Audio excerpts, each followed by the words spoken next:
time you walk into the room, got me feeling crazy, shot my heart boom boom.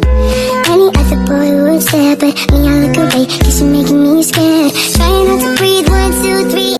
Assalamualaikum warahmatullahi wabarakatuh. Perkenalkan, nama saya Marwah dengan NIM A321220009 dari Program Pendidikan Pancasila dan Kewarganegaraan kelas A.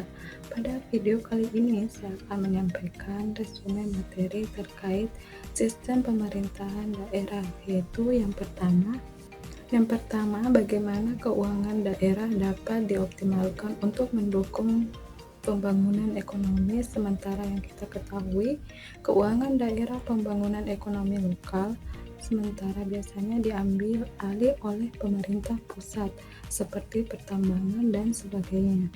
Jadi, optimasi keuangan daerah untuk pembangunan ekonomi lokal dapat dilakukan melalui berbagai cara yang saling terkait, seperti peningkatan pendapatan asli daerah dengan sistem pemungutan pajak yang lebih efektif, membutuhkan kemitraan strategis dengan sektor swasta untuk pendanaan alternatif, pengelolaan anggaran yang transparan dan partisipatif, pengembangan sektor pariwisata dan ekonomi kreatif sebagai sumber pendapatan yang tidak bergantung pada sumber daya alam, serta pemanfaatan dana desa untuk kegiatan produksi yang menyebabkan lapangan kerja yang berkelanjutan.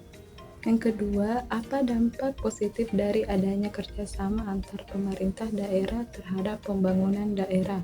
Nah, jadi kerjasama antar pemerintah daerah dapat mempercepat pencapaian target pembangunan, mengatasi tantangan bersama seperti bencana alam dan pengelolaan sumber daya alam, serta peningkatan efisiensi dalam penyediaan infrastruktur dan fasilitas publik. Kolaborasi ini juga memungkinkan daerah untuk saling berbagi sumber daya dan keahlian yang pada akhirnya meningkatkan kesejahteraan masyarakat. Yang ketiga, tata kelola seperti apa dan bagaimana caranya yang menjamin tata kelola yang baik bisa meningkatkan kepercayaan serta efektivitas pemerintah desa.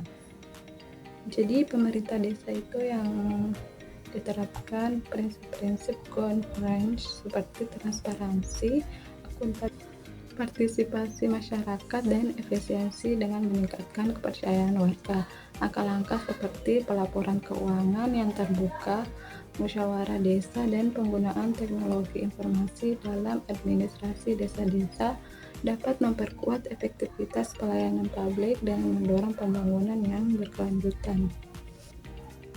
Next, yang keempat itu dalam kerjasama pemerintah daerah, apabila terjadi perselisihan atau konflik, bagaimana mekanisme penyelesaian yang paling efektif diterapkan dalam perjanjian kerjasama daerah tersebut agar tidak menghambat pembangunan bersama. Jadi, apabila terjadi perselisihan dalam kerjasama antar pemerintah daerah, dalam penyelesaiannya itu pertama dilakukan melalui musyawarah dan mufakat.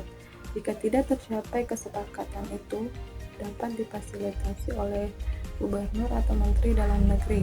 Sebagai langkah preventif, penting untuk mencantumkan klausul pemerintah penyelesaian perselisihan dan perjanjian kerjasama yang mengatur mekanisme penyelesaian seperti mediasi atau arbitrase.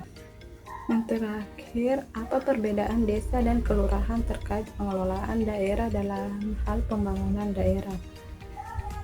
Jadi, desa memiliki otonomi dalam pengelolaan wilayahnya, termasuk hak untuk mengatur dan mengurus kepentingan masyarakat setempat berdasarkan preferensi masyarakat, hak asal usul dan hak tradisional. Sedangkan kepala desa itu dipilih langsung oleh masyarakat dan memiliki kewenangan lebih luas dalam pengelolaan pembangunan.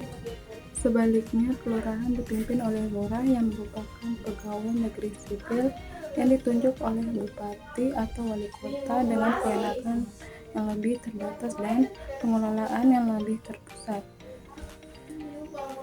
Sekian dari saya, kurang lebih mohon maaf. Wassalamualaikum warahmatullahi wabarakatuh.